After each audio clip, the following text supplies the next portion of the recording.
Ada satu tradisi yang ingin kita coba perbaiki. Ketika Bapak Ibu lomba 17 Agustus. Ini ada kaitannya dengan kemunafikan. Jangan tersinggung, jangan tersinggung. Tak boleh. Itu sudah kontrak belajar. Tak boleh tersinggung. Ya ayuhan nasu taqu rabbakumul ladzi khalaqakum min nafsin wahidah wa khalaqa minha zawjaha wa batha minhuma rijalan katsiran wa nisaa'a wattaqullaha alladzi tasaaluna bihi wal arham innallaha kana 'alaikum raqibah. Puji syukur kehadirat Allah dengan mengucapkan alhamdulillahirabbil alamin. Berselawat kepada Nabi dengan mengucapkan Allahumma salli ala Muhammad wa ala ali Muhammad fil alamin innaka Hamidum Majid. Bapak Ibu sekalian yang berbahagia, mudah-mudahan yang hadir malam hari ini husnul khatimah. Allah kuatkan, Allah sehatkan, Allah limpahkan keberkahan.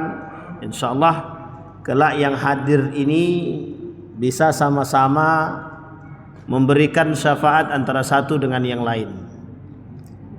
Dalam pembahasan syafaat itu ada banyak. Setidaknya ada 7 atau 8 itu. Satu diantaranya ada namanya syafaat orang soleh.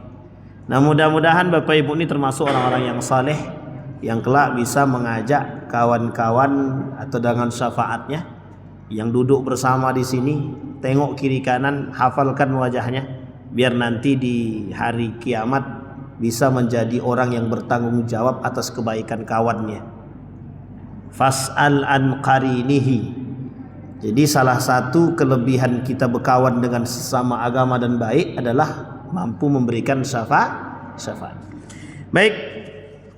Di dalam satu hadis baginda Nabi Muhammad sallallahu alaihi wasallam an Ziyad ibn Hudair rahimahullahu taala qala li Umar bin Al-Khattab radhiyallahu anhu hal ta'rifu man yahdimul Islam la qultu la qala yahdimuhu zallatul alim wa jidalul munafiq bil kitab wa hukmul a'immatil mudillin. Apa kata Umar bin Khattab? Ziyad ibn Hudair rahimahullah mengabarkan kepada kita, diambil hadis ini daripada Umar bin Khattab ketika Umar berkata kepadanya. Ketika Umar berkata hal ta'rifu man yahdimul Islam. Di dalam riwayat yang lain Umar mengatakan dalam riwayat yang serupa, hal ta'rifu man yahdimuddin. Tahukah kalian siapa yang menghancurkan agama? Siapa yang menghancurkan Islam? Itu Umar yang bilang. Kata Umar, hal ta'rifu man yahdimuddin man yahdimul Islam. Tahukah kalian siapa yang menghancurkan Islam itu? Tahukah kalian siapa yang menghancurkan agama itu? Kemudian Hudair berkata, qultu la. Qala yahdimuhu zallatul alim. Tergelincirnya orang alim. Satu, tergelincir. Nanti kita bahas satu-satu, tapi nanti ada fokusnya. Yang kedua, wajidalul munafiq bil kitab. Perdebatan orang-orang munafik. Orang-orang munafik bermunculan untuk berdebat. Nanti kita lihat. Kemudian wa hukmul a'immatil mudillin, wa hukmul a'immati al-mudillin.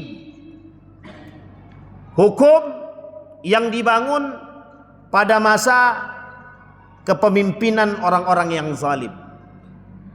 Hukmul a'immatil mudillin, hukum atau kalau bahasa sederhananya bisa juga diartikan hilangnya kebijaksanaan seorang pemimpin, atau bahasa lainnya kebijaksanaan seorang pemimpin yang menyesatkan. Bapak Ibu sekalian yang berbahagia, di dalam riwayat yang lain Nabi pernah berkata, ini saya ambil dari kitabnya Syekh Hasim Al-Asy'ari, Risalah Ahlus Sunnah wal Jamaah. La taqumus sa'ah hatta yasuda kulla qabilatin munafiquha wa kana za'imul qaumi arzalahum wasadal qabilata fasiquhum. Rawahu Tabrani an Abdullah bin Mas'ud radhiyallahu anhu wa Tirmizi an Abi Hurairah radhiyallahu anhu. Apa kata beliau? Tidak akan terjadi hari kiamat kata Nabi, hatta yasuda, sampai setiap orang, kulla kabilatin, pemimpin-pemimpin kabilah itu dan kelompok-kelompok itu menampakkan munafiquha, kemunafikan mereka. Zaimal qaumi ardhalahum, pemimpin-pemimpin yang hina dan dihinakan. Nanti kita lihat apa sebab kehinaannya. Wasadal qabilatu fasiquhum, sementara para kabilah-kabilah kelompok-kelompok tersebut mereka berada dalam kefasikan, kemungkaran, kemaksiatan, kezaliman. Tapi pemimpinnya hina di hadapan Allah karena kemunafikannya. Maka ia sudah kulla qabilatin munafiquha, tampak, ditampakkan, menampakkan, muncul, bermunculan para pemimpin-pemimpin yang munafik yang Allah sebutkan melalui hadis baginda Nabi Muhammad sallallahu alaihi wasallam. Baik, itu hadis, dua hadis. Kemudian di dalam surat Al-Hadid ayat 13 sampai 15. A'udzubillahi minasyaitonir rajim. Bismillahirrahmanirrahim. Yauma yaqulul munafiquna wal munafiqatu lil ladzina amanu unzuruna naqtabis min nurikum qila irji'u wara'akum faltamisu nura faduriba bainahum bisurin lahu babun batinuhu fihi rahmah wa zahiruhu min qibalihi al-azab yunadunahum alam nakum ma'akum qalu bala walakinnakum fatantum anfusakum wa tarabbastum wartabtum wa gharratkum al-amani hatta jaa amrullahi wa gharrakum billahi al-gharur falyawma la yu'khadhu minkum fidyatun wala minal ladzina kafaru ma'wakumun nar ihya maulakum wa bi'sal masir. Shadaqallah. Pada hari orang-orang munafik, laki-laki dan perempuan, berkata kepada orang-orang yang beriman, tunggulah kami ingin mengambil cahayamu. Kepada mereka dikatakan, kembalilah kamu ke belakang dan carilah sendiri cahaya untukmu. Lalu di antara mereka dipasangkan dinding pemisah yang kemudian mereka berpintu. Di sebelah dalam ada rahmat dan di sebelah luar ada azab. Orang-orang munafik memanggil dengan panggilan kepada mereka.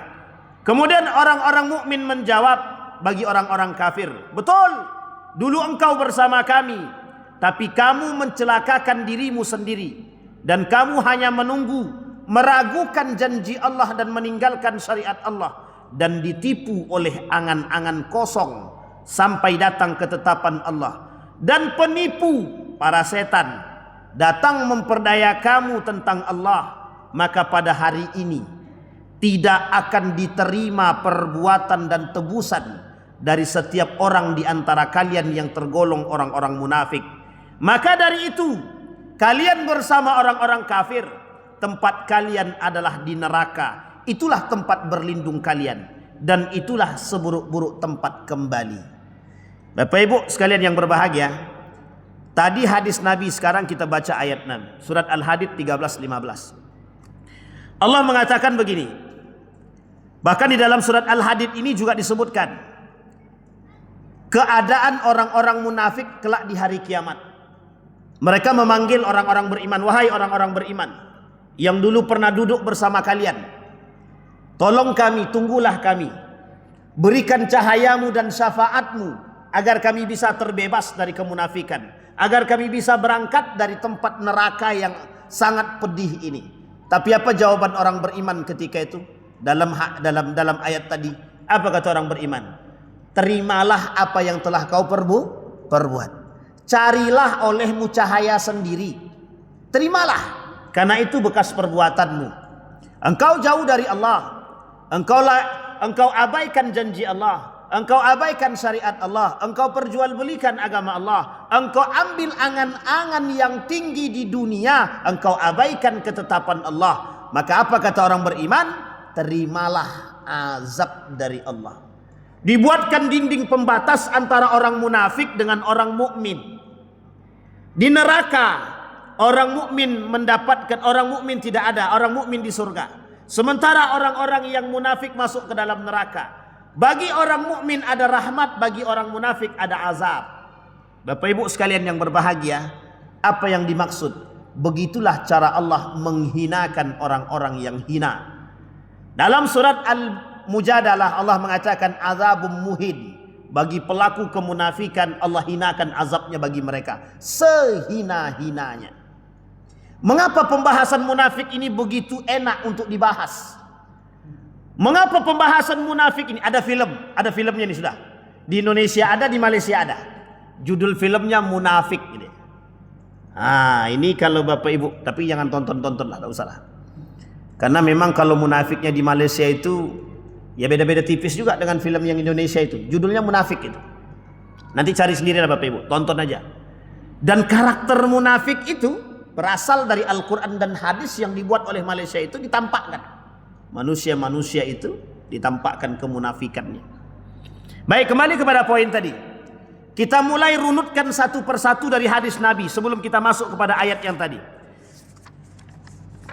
Kata Umar bin Khattab, hal ta'rifu man yahdimuddin? Tahukah kalian siapa yang menghancurkan agama? Satu, zallatul alim, tergelincirnya orang alim. Ini pembahasannya khusus. Kita kesampingkan dulu. Yang kedua, jidalul munafik bil kitab. Hari ini saya ingin katakan kepada Bapak Ibu, sulit melihat mana yang munafik dan mana yang tidak munafik. Hari ini orang-orang yang pandai berbicara nampak seperti seorang hero, superhero. Seolah perkataannya itu selalu betul. Bahkan Bapak Ibu boleh lihat, kalau dulu ada namanya ILC, Indonesian Liars Club. Kalau sekarang ada namanya yang Aiman itu, dua sisi. Di situ nampak betul perkataan ini. Nampak sekali perkataan yang disampaikan oleh Nabi, jidalul munafik bil kitab. Bermunculan manusia-manusia munafik dengan kemunafikan mereka. Ada yang membela kebenaran, ada yang melakukan pembenaran. Ingat kalimatnya ya. Ada yang membela kebenaran, ada yang melakukan pembenaran. Loh, kok Ustaz tak sebut yang salah? Karena pada dua kondisi itu orang tak melihat kesalahan. Orang hanya melihat satu melakukan pembenaran, yang satu membela kebenaran. Tapi perhatikan baik-baik. Betapa Allah tunjukkan, tampakkan orang-orang munafik berdebat. Orang-orang munafik menghadirkan kitab-kitab dengan kemunafikan mereka. Persoalannya, apakah hadis ini diperuntukkan secara umum? Saat ini iya. Kalau dulu tidak. Dulu orang Yahudi, dulu orang Nasrani, dulu orang munafik di Madinah memperdebatkan persoalan ketuhanan, mempersoalkan soal keagamaan. Tapi mereka saling berdebat antara satu dengan yang lain tentang persoalan agama. Tapi hari ini kedua-duanya nampak. Orang yang tak mengerti agama berbicara tentang persoalan agama. Orang yang mengerti agama justru terjebak dalam kemaksiatan kepada Allah karena keagamaan mereka. Justru uniknya, perdebatan antara orang yang mengerti agama dengan sesama mereka ingin menunjukkan kemunafikan mereka di hadapan Allah Subhanahu wa taala. Ini yang paling berat. Jidalul munafik. Pertanyaannya muncul. Apa yang mereka perdebatkan? Satu, mereka memperdebatkan bagaimana yang salah bisa menjadi benar. Yang salah bisa menjadi benar. Itu yang pertama. Yang kedua, bagaimana keberpihakan orang-orang yang benar terhadap kesalahan. Bisa dipahami kalimat ini? Bagaimana membuat orang-orang yang mengerti kebenaran berpihak kepada yang salah, sehingga yang salah tadi bisa berubah menjadi jahiliyatun pada masanya. Saya ambil satu cerita dalam surat Al-Baqarah ayat 113. Wa qalatil yahudu laisatin nasara ala syai' Wa qalatin nasara laisatil yahudu ala syai'. Orang Nasrani dia katakan kebenaran itu dari kami. Orang Yahudi mengatakan kebenaran itu datang dari kami. Sehingga terjadi perdebatan di antara dua mereka. Mana yang paling benar di antara mereka? Tuhan siapa yang paling berhak untuk disembah? Yahudi kah, Nasrani kah? Mana yang paling berhak untuk diikuti? Yahudi kah atau Nasrani kah? Maka ketika itu ada satu tradisi jahiliyah. Mana yang paling banyak itulah yang benar. Pertanyaan muncul. Apakah yang banyak selalu benar dan yang sedikit selalu salah? Pertanyaan muncul. Apakah yang banyak selalu benar ataukah yang sedikit selalu salah? Sekarang saya tanya Bapak Ibu.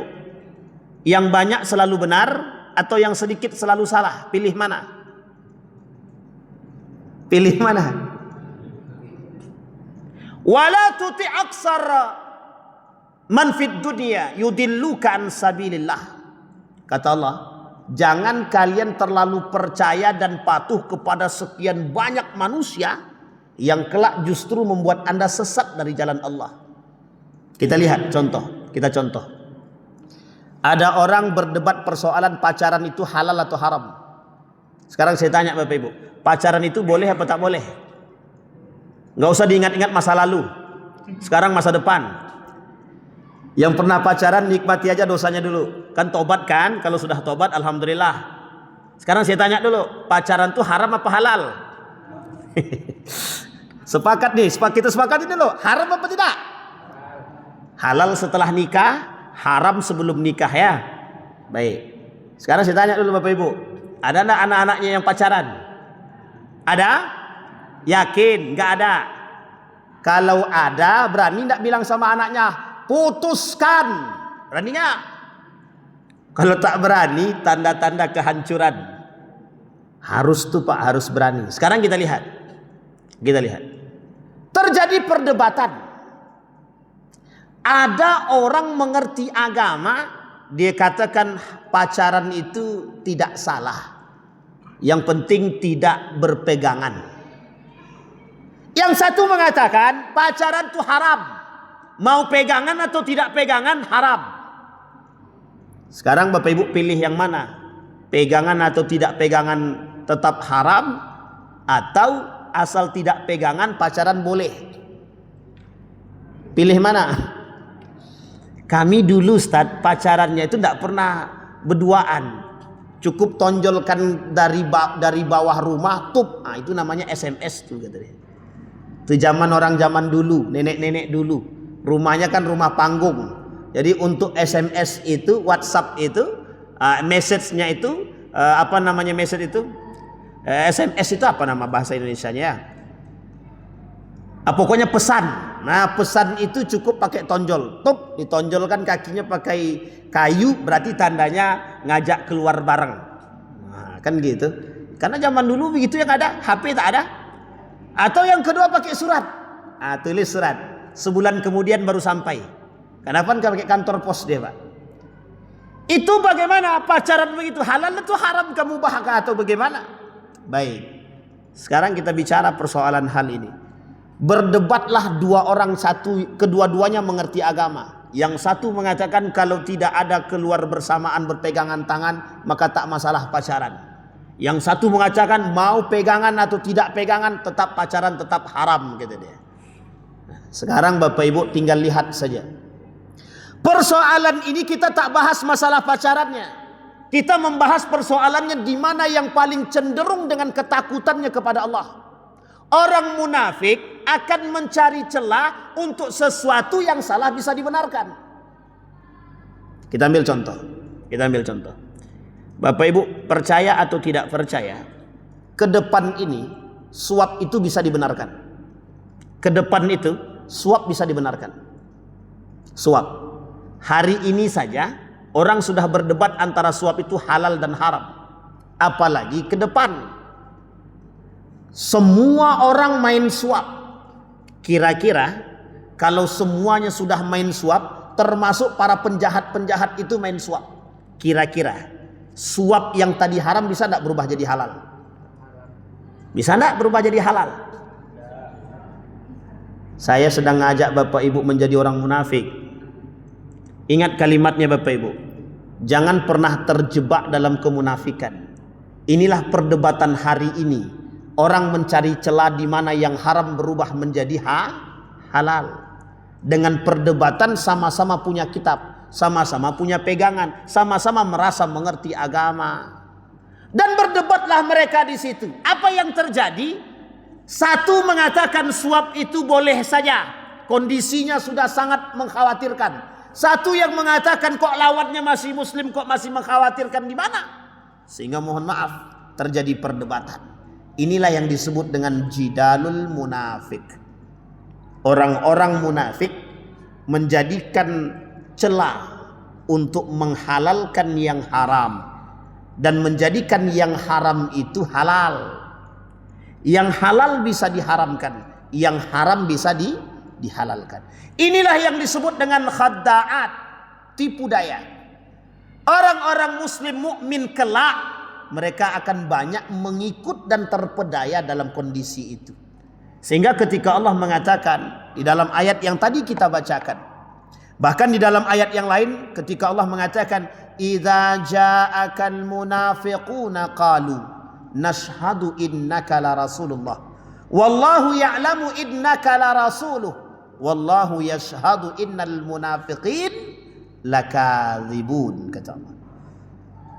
Orang munafik tadi dia tahu dia keharaman sesuatu, tapi dia ingin mencoba membuat sesuatu yang haram itu bisa menjadi halal.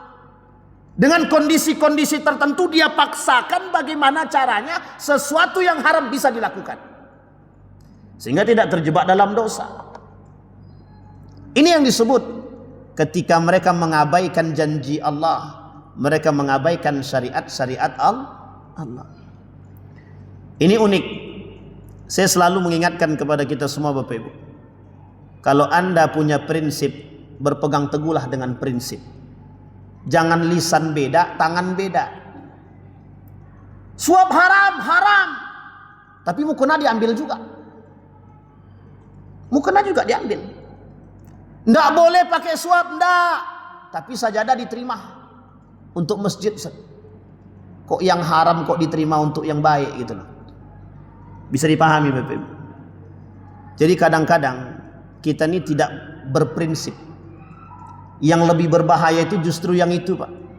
Lebih baik terima, ya aku memang munafik, aku terima. Itu lebih jelas daripada orang yang pura-pura menolak tapi tangannya menerima.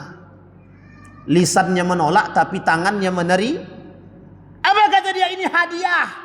Inilah yang disebut oleh Allah hadiah munafik, kenifakan yang dibalut dengan hadiah. Jangan hati-hati Bapak Ibu. Nanti ke depan itu bukan hanya hadiah lagi. Banyak bahasa-bahasa suap itu yang sifatnya bukan suap, tapi bisa jadi hadiah, bisa jadi bantuan, bisa jadi sifat-sifat yang lain. Oh ini apa Pak? Ini bantuan orang tak mampu. Tapi jangan lupa KTP ya. Bantuan orang tak mampu tapi KTP jalan. Kami tidak butuh KTP, pokoknya ini bantuan ikhlas lillahi ta'ala. Tapi cuma pas pada pilkada saja. Lepas pilkada tak ada bantuan lagi. Nak mati-mati lah kau, tak mati terserahlah. Ini yang disebut dengan munafik namanya. Munafik.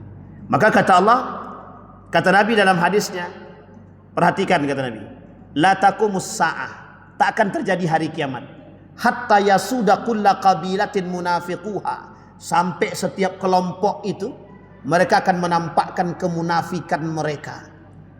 Kalau dulu orang munafik itu sulit untuk dicari karena berprinsip halal halal, haram haram. Kalau sekarang tidak. Salah bisa jadi betul, betul bisa jadi salah. Pengkhianat bisa jadi amanah, amanah bisa jadi pengkhianat. Orang yang dianggap amanah bisa dianggap pengkhianat. Orang yang pengkhianat bisa dianggap amanah. Itulah isi dunia sekarang. Gelapnya dunia ini itu bukan karena persoalan susahnya agama, tapi karena persoalan orang-orang beragama yang menutup mata daripada agama itu sendiri. Inilah yang disebut oleh Umar bin Khattab, hal ta'rifu man yahdimuddin. Tahukah kalian siapa yang menghancurkan agama? Siapa mereka? Umat muslim yang mengerti agama tapi menutup mata dengan agama itu sendiri. Inilah yang disebut dengan munafik. Orang-orang munafik mengaku muslim dan beriman tapi menutup mata daripada syariat. Justru cenderung untuk mengatakan kepada dunia, cenderung untuk mengatakan bahwa yang sesuatu yang tidak bisa diterima melalui budaya, karakter, sifat, kebiasaan. Bapak Ibu, pada masa Nabi, Islam ini datangnya sendiri. Yang ikut cuman sedikit. Maka Islam itu aneh. Dari dulu, yang baik-baik ini dimulai dari yang sedikit. Maka bisa jadi kebenaran itu juga bermula dari yang sedikit. Kita ambil contoh. Ada satu tradisi yang ingin kita coba perbaiki.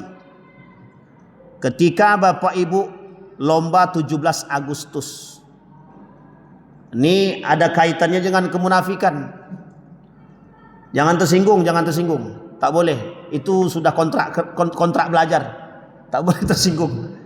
Bapak Ibu, ada orang, sekarang saya tanya, dalam tradisi 17 Agustus itu ada budaya namanya joget bola, joget kursi, joget balon, mau joget apapun terserahlah. Bercampurlah laki-laki dan perempuan. Tapi kan banyak yang melakukan, bahagia, happy. Pertanyaan muncul, bolehkah dalam agama? Bolehkah dalam agama? Perlukah kita berdebat dalam persoalan itu? Tapi mengapa orang-orang itu pada masih melakukan sementara mereka beragama? Itu poin pentingnya. Maka mohon maaf Bapak Ibu, apa kata mereka? Banyak kok yang melakukan. Bahkan ada juga ustadz yang ikut, kata dia. Sekarang saya tanya. Pertanyaan muncul bagi kita, Pak. Kalau ada ustadz yang melakukan, apakah yang salah bisa berubah menjadi betul? Apakah ustadz ini punya legitimasi untuk membenarkan yang salah? Apakah ustadz itu punya hak untuk menghalalkan yang haram, membenarkan yang salah? Salah satu karakter orang munafik, kata Dr. Aid Al-Qarni, jika ada manusia menghalalkan, mengambil hukum, justru mereka meletakkan satu perkara, satu hukum dalam satu perkara, bisa menghalalkan dan bisa mengharamkan, justru itu lebih munafik daripada orang munafik. Karena yang berhak menentukan hukum itu bukan manusia, yang punya hukum itu Allah. Tapi kan ini sudah tradisi, banyak yang melakukan. Bukan berarti karena banyak yang melakukan kemudian berubah menjadi benar. Bisa dipahami Bapak Ibu? Apa kata tradisi jahiliyah? Fa inna fa'alu wa aksaru muttaba'un li ma fa'alu. Kata Syekh Muhsin Al-Badar, ada satu tradisi dilakukan oleh sekian banyak orang, tapi sayang tradisi tersebut salah, tidak benar. Maka akan berubah menjadi benar karena banyak yang melakukan. Maka ini disebut dengan tradisi jahiliyah. Tradisi apa namanya? Apa maksudnya? Kata orang jahiliyah, kalau banyak yang melakukan otomatis betul itu, benar dia. Tapi kalau sedikit yang melakukan belum tentu benar, bisa jadi salah. Sekarang kita lihat kepada ayat Al-Quran. Wala tuti' aksara man fil ardi yudilluka an sabilillah. Jangan kalian terpedaya dengan banyaknya orang yang melakukan perbuatan tersebut di muka bumi ini. Bisa jadi perbuatan mereka itu salah dan menyesatkan Anda di jalan yang sesat, kata Allah. Itu poin penting, Pak. Ada tradisi yang lain? Ada, banyak. Dulu kalau kita pernah sampaikan dalam Ramadan, namanya mandi belimau. Yang salah tetap katakan salah. Yang betul tetap kita katakan betul. Bisakah yang salah itu menjadi benar? Ya tergantung. Kalau sifatnya syariat yang salah bercampur kemudian dibenarkan, dipaksakan untuk dibenarkan, tidak bisa. Sejak kapan hulwat itu betul? Tak pernah. Kecuali suami istri. Sejak kapan perayaan-perayaan hari ibu, sejak kapan perayaan-perayaan Valentine itu bisa dibenarkan? Tak pernah ada benar. Tapi mengapa kok ada orang-orang muslim yang melakukan? Inilah yang disebut dengan munafik. Orang-orang muslim yang terjebak dalam kemunafikan. Sampai di sini bisa dipahami Bapak Ibu. Begitu seriusnya Allah mengatakan, yang salah tak akan pernah bisa menjadi betul. Yang betul tak akan pernah bisa menjadi salah. Artinya dalam urusan syariat, yang haram tetap haram, yang halal tetap halal. Di antara kedua itu ada yang meragukan. Subhat, umurun mustabihat. Innal halal bayyinun wal haram bayyinun wa ma bainahuma umurun mustabihat, kata Nabi. Tapi kata Ibnul Qayyim Al-Jauziyah, justru yang haram, yang subhat itu jarang menuju yang halal. Yang subhat itu justru terjebak dalam yang haram. Bisa dipahami? Tradisi-tradisi yang menyimpang daripada syariat Islam bisa dikatakan subhat, tapi lebih banyak condong kepada yang haram. Contohnya tradisi-tradisi 17 Agustusan, tradisi-tradisi mandi belimau, tradisi-tradisi yang lain, tradisi-tradisi Maulid Nabi yang bercampur laki-laki dan perempuan, tradisi-tradisi peringatan hari besar Islam tapi menampakkan perzinahan, tradisi-tradisi tahun baru, dan tradisi-tradisi hari yang lain. Bahkan hari ini bermunculan para subhat-subhat itu. Ada namanya Valentine Days. Jelas Pak, siapa yang mau kita ikut? Ada namanya hari ibu, ada namanya hari ayah. Semua hari dibuat. Kapan hari kakek, kapan hari nenek, kapan hari cucu. Sehingga mohon maaf betul, kita terjebak dalam sesuatu yang sifatnya seremonial. Kita terjebak dalam sesuatu yang sifatnya dan yang seremonial ini menghilangkan nilai-nilai agama yang tidak berpegang teguh pada nilai-nilai. Inilah yang disebut dengan jidalul munafik bil kitab. Percuma kita berdebat dalam persoalan yang diharamkan, tak ada gunanya. Justru menghabiskan energi dan kita terjebak dalam kemunafikan. Bisa dipahami Bapak Ibu? Sama halnya dengan tradisi pacaran. Tradisi pacaran itu sama persis. Kenapa orang tua zaman dulu juga banyak yang pacaran? Ketika orang tuanya melarang, nak jangan kau pacaran. Kata anaknya, bapak ibu dulu pacaran apa tidak? Ya dulu kami kan jahiliyah dulu, kata dia. Ya udah kalau bapak ibu pacaran dulu, ya kami sekarang pacaran juga lah. Tapi pertanyaannya adalah, bisakah kita sebagai orang tua ini untuk tegas mengatakan kepada anak bahwa pacaran itu haram? Itu poin pentingnya Pak. Itu poin pentingnya. Kenapa demikian?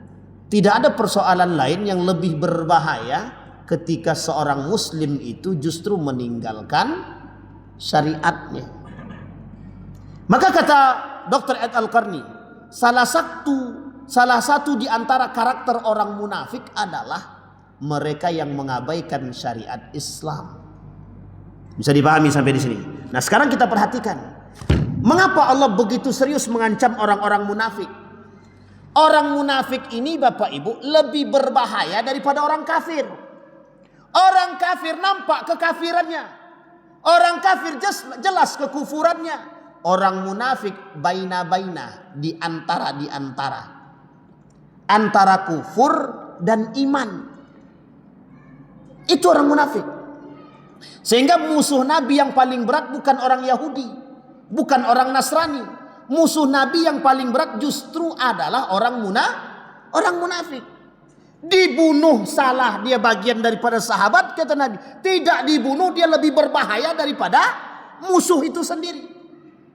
Kadang orang munafik lebih banyak berkawan dengan musuh daripada dengan saudara. Bisa dipahami sampai di sini? Kalau kita melihat kasusnya, Bapak Ibu boleh lihat betapa hari ini sudah lumrah kawan makan kawan. Pernah paham dengan kalimat ini? Pernah dengar ya? Sudah lumrah namanya pengkhianat. Jadi mohon maaf Bapak Ibu, yang namanya istilah pengkhianatan itu hari ini sudah tidak tabu, biasa. Karena memang kawan karib berubah menjadi kawan karib berubah menjadi kawan raib. Kenapa kok kawan raib? Raib dia jadi kawan kita. Sudah tak mau dia. Justru dia menjadi musuh ada bahasa lain dalam peribahasa. Musuh dalam tidak hanya selimut, bisa dalam bantal, bisa dalam semua tempat. Bahkan dalam satu ranjang bisa ada musuh. Pengkhianatan seorang istri terhadap suami satu ranjang. Istri bisa berkhianat atau sebaliknya suami bisa berkhianat. Apalagi cuma satu kawan. Makanya disebut dengan pengkhianat. Kawan makan kawan. Ini bukan lagi satu hal yang biasa. Biasa bagi orang Yahudi, Nasrani untuk berkhianat terhadap sesama mereka, biasa. Itulah yang diikuti oleh umat muslim hari ini. Bahkan kita lihat hari ini, apapun hari ini, sulit rasanya mencari kawan setia. Sulit mencari kawan sejati. Mencari kawan sejati itu kuncinya ada. Apa kuncinya? Agama. Carilah orang dengan agamanya. Carilah orang dengan imannya. Coba bayangkan, Bapak Ibu digandeng dengan seorang penjahat. Kira-kira siapa yang kuat? Ada seorang yang baik, mungkin dianggap baik, berkawan dengan seorang penjahat. Nah, duduk dia misalkan berdua nih, jadi RT dan wakil RT misalkan. Misal, ini RT dan wakil RT. Yang satu wakilnya penjahat, yang RT-nya anggaplah agak-agak baik sedikit lah kan gitu. Kira-kira mana yang paling kuat? Yang penjahat ini atau yang pura-pura baik ini tadi? Mana yang paling kuat kira-kira? Kalau ini jelas penjahatnya, wakil RT tadi, jelas penjahatnya. Yang ini baru mau jadi baik, belum baik betul. Kira-kira yang kuat yang mana? Bisa dipahami ilustrasi ini? Bapak Ibu, ilustrasi yang saya buat itulah ilustrasi kemunafikan. Ilustrasi kemunafikan. Orang munafik pada masa Nabi itu tidak sedikit. 40 orang dikantongi oleh Huzaifah ibn Yaman nama tersebut. Itu zaman Nabi masih hidup. Nabi saja kewalahan menghadapi orang-orang munafik. Apalagi kita yang sekarang. Setiap celah kita ada munafiknya. Setiap di antara kita mungkin bahasa sederhananya. Dalam sholat nih. Dalam sholat. Mungkin jarak 3 orang munafik. Jarak 3 orang munafik. Bisa jadi. Sekalipun dalam sholat. Bisa dipahami Bapak Ibu. Sehingga hati-hati betul Pak. Kenapa karakter ini perlu kita sampaikan? Agar kita umat mukmin nih betul-betul jadi mukmin sejati. Harus Pak, harus. Karena yang selamat tuh memang sedikit Pak, bukan banyak. Beruntunglah, mohon maaf Bapak Ibu, mohon maaf, jangan ada tersinggung. Beruntunglah mereka yang istiqamah dalam ibadahnya, kemudian Allah wafatkan dia. Kenapa saya berani katakan beruntung? Karena mereka lebih selamat daripada orang yang belum tentu selamat pada akhirnya. Maka wajar Bapak Ibu ketika sahabat Nabi mengatakan kepada Nabi, "Ya Rasulullah, doakan kami agar kami mati terhindar daripada fitnah." Sekarang ada yang mau berdoa begitu? Masih ingat kan Yahya Waloni almarhum? Apa kata beliau? Sampai beliau mengatakan, apa kata dia? Dalam doanya, dalam khutbahnya, "Ya Allah, kapan aku mati? Udah gak sanggup rasanya aku dengan fitnah ini." Saking takutnya Pak. Itu beliau. Dan Nabi sahabat pernah berkata begitu. Padahal kalau kita lihat, kalau kita mau menelisik jarak antara fitnah itu jauh sekali. Jauh sekali. Tapi mengapa para sahabat mengatakan, ya Rasulullah, doakan kami kepada Allah agar kami dimatikan dan tidak bertemu dengan fitnah tersebut. Hari ini kita dihadapkan dengan sekian banyak fitnah itu. Bumi ini isinya fitnah. Di antara sekian banyak fitnah ini, ada satu fitnah yang paling berbahaya kepada kita. Apa namanya? Munafik. Jangan Bapak Ibu kira orang yang sholat itu terlepas daripada nifak. Tidak. Harus berhati-hati. Kalau ada orang jelas kemunafikannya, itu tidak lebih berbahaya daripada orang yang pura-pura soleh. Saya ingatin Pak, ada orang yang jelas kemunafikannya tidak lebih berbahaya daripada orang yang pura-pura Justru itulah yang lebih berbahaya. Maka di kalimat selanjutnya kata Umar bin Khattab tadi, ini sedikit kita singgung. Hal ta'rifu man yahdimuddin tadi, kata Umar bin Khattab, yang pertama itu zallatul alim. Tertipunya, tergelincirnya orang-orang yang alim. Bahasa sederhananya, ada orang kelak yang pura-pura menjadi orang alim. Dan itu lebih berbahaya ketimbang orang-orang yang nampak kemunafikannya secara jelas. Sekarang saya tanya Bapak Ibu, kita sudah berada dalam kondisi itu atau belum? Sudah berada dalam kondisi itu. Sekarang pertanyaannya, Bapak Ibu mau bersama siapa? Bagaimana cara Bapak Ibu melihat ini orang beneran munafik atau tidak? Bisa dipahami Bapak? Kecuali dengan ilmu dan iman. Maka disinilah Bapak Ibu poin pentingnya yang Allah katakan tadi. Apa kata Allah? Orang mukmin itu di hari kiamat itu dikasih pemisah. Ini orang munafik dengan azabnya, ini orang mukmin dengan rahmatnya. Orang yang sudah mengkolaborasikan ilmu dan iman lahir cuma satu Pak, amal. Kalau sudah beramal, berilmu dan beriman dia, insya Allah terbebas dari kemunafikan. Tapi ada tapinya. Orang yang mengedepankan ilmu tanpa iman sangat mungkin terjebak. Orang yang mengedepankan iman tanpa ilmu juga sangat berpotensi terjebak. Orang punya ilmu, punya iman tapi tak punya amal juga sangat berpotensi besar untuk terjebak dalam kemunafikan. Maka apa yang harus kita lakukan? Tak boleh lepas dari tiga tadi. Ilmu, iman, amal. Ilmu, iman, amal. Dan yang terakhir Bapak Ibu, ketika Allah mengatakan orang-orang munafik dan orang kafir itu tempatnya adalah di neraka, dan nerakanya adalah di kerak-kerak neraka, dan nerakanya adalah neraka jahanam, itu Allah ingin ingatkan kepada kita bahwa wahai orang-orang beriman, jangan sampai mati dalam keadaan kafir ataupun nifak munafik. Bisa dipahami Bapak Ibu? Baik. Dari apa yang kita sampaikan tadi, kondisi, ilustrasi dan kiasan, permisalan dan perumpamaan yang kita sampaikan sangat tampak hari ini bahwa manusia berada dalam kondisi-kondisi yang sangat mengkhawatirkan. Maka berpegang teguhlah dalam iman. Mudah-mudahan Allah matikan kita dalam keadaan beriman. Wala tamutunna illa wa antum muslimun. Sekarang kita tambah, wala tamutunna illa wa antum mu'minun. Jangan sampai engkau mati kecuali dalam keadaan beriman. Bapak Ibu, kelak banyak muslim tapi mukmin sangat sedikit. Minoritas di antara minoritas adalah mukmin, bukan lagi muslim. Muslim banyak karena banyak yang menjual agama mereka demi kepentingan dunia.